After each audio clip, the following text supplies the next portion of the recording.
Last night I had a mad experience and I was shown this insight. So if you're up for taking the time, come along with me on this little ramble now, and I'll show you what come to my brain. So just asking the question of like, how are you feeling? And the discussion was on like going to see a psychiatrist or going to see a therapist, and they're telling you how you are and how you should behave, and this is the reason why you are like that. And then the downside is that the person who is going to see the therapist, like, you know deep down what they're saying, even though they think they're right, that's not how you're feeling at all. So if someone was to ask you, how do you feel? Like, we have anxiety and depression, and they're just labels that you put to it. Like, anxiety for you is completely different to anxiety to me. And if you've had anxiety, now you're an anxiety expert, but that still doesn't get your understanding of how I'm feeling. Like, it's completely different. But the problem is like the English language and the words that are been here, the language has only been created for us to explain and communicate. But if you look at the words, it doesn't go with the whole experience.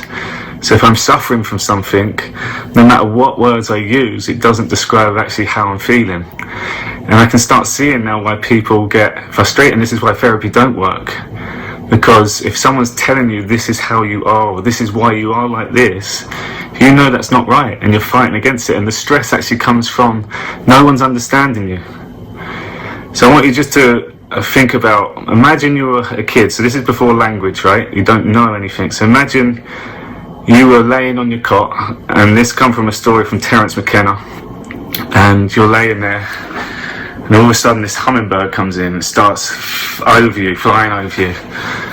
And you're just looking at this thing thinking, what is that? It's like this miracle, magical moment, this colours, and it's just hovering there. And then your mum comes in and goes, oh look, it's a bird. Bird. So you've got this amazing, magical experience, and we've been labelled it as bird. Because if we didn't have language, you're just like, so we have to put a word to it. So our words don't mean anything, and the meaning for a bird for one person would be a magical experience. The meaning for a bird for another person would be a pigeon doing a shit on the floor. Two completely different meanings, but yet we've been given this word, and that's all the experiences of birds. So if we take that logic, then like everything that we come through, no one really understands us at all. No one will ever understand us apart from you. So if you want people to understand you, and sometimes we get frustrated that no one understands, and the only way that you can get people to understand you is through expression. Then I started understanding like why we do sing, why we do write, why we paint, why we act, like we play instruments, we like dance. They're all expressions. That's our own expression coming out. And the only way we can get people to understand us is we express it. And there's so many different forms of expression, but now I'm starting to see it's like these artists, they're singing and it's flowing out of them. That's their expression, that's their story. The problem then comes is that these people have fans, and we look up to them and we follow them. And let's take someone like Tony Robbins, for example. His expression is telling you how he's helped himself, he's got better, he's telling you how to do this stuff. But that's still his expression. It's true to him, it means everything to him, he believes in it so much. But it doesn't necessarily mean it's true for you. So if we get caught into these people that we follow, and these artists and dancers and everything that we look up to and we aspire to, just remember that's their expression. We can learn from it, but it doesn't mean what they say and what they do is the way it should be done. Like, you're still so different. So we need now to get your expression, need to get it out there, and there's so many different ways. Like, people start writing, and now it's understanding that, but remember, it's not truth. Then knowing that, like, you're so different, like no one is ever going to fully understand you. So we get caught in these moments where we're like, oh, I'm the weird one, I'm the odd one, no one gets me. You don't need to worry about that now. Like, everyone is unique, we understand that now. So then we can let go of this thing of not fitting in, or not, like, because that's not you. The stress comes because we have this society that tells us we have to be a certain way, or you can't go here, or you're not allowed to jog outside, or you're not allowed to sunbathe topless. But if that is you and that is your expression, that's fighting against what you naturally want to do, because someone else has told you how you have to do things. And that's where the problem comes. We're fighting against our true self.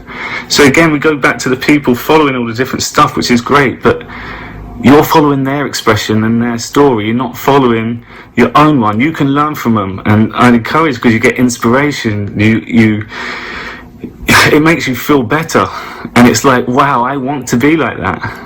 But remember, you've got your own way of doing it. So it comes back to the same thing I keep telling all my clients: tell your story.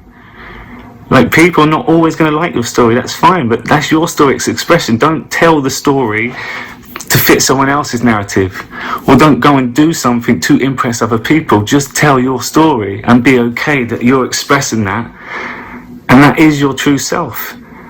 We get lost because we don't know who we are, and we search for all these other things that we need to do, and we go on these courses and we think we need to sing, and then we've got to go to the dance and stuff. That's not your true self. You're living someone else's expression. So it's trying to find, like, how can you actually just get this out? And again, when we trap our emotions inside, there's a build-up, there's a frustration. This is where creativity, I feel like, is being blocked out, because this could heal everything. So now it's to challenge yourself. It's like, right, what can I do? And don't tell yourself that you're not good at it. It's just, you've never done it before. I'm not good at drawing, but I don't ever hold a pen and draw. So I believe now that if we can give ourselves time each day to be creative, that'll change so much. But be each day to be creative, knowing that that's your expression and that's your story. That's so powerful. That's life-changing. And then you start looking at families where you're ashamed of families, or you might have a member in there that doesn't make any effort, or doesn't get involved with the conversation, doesn't come to gatherings or anything.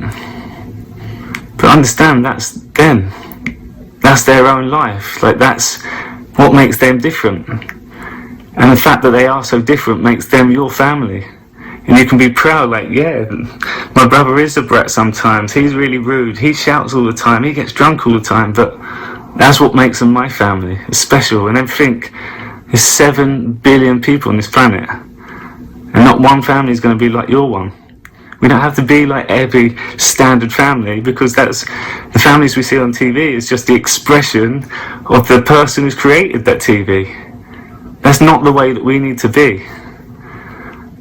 Yeah, massive insight. So it's all about finding yourself, but to find yourself you need to express yourself, and to express yourself you can do that in many different ways, but we need to tap into our creativity more.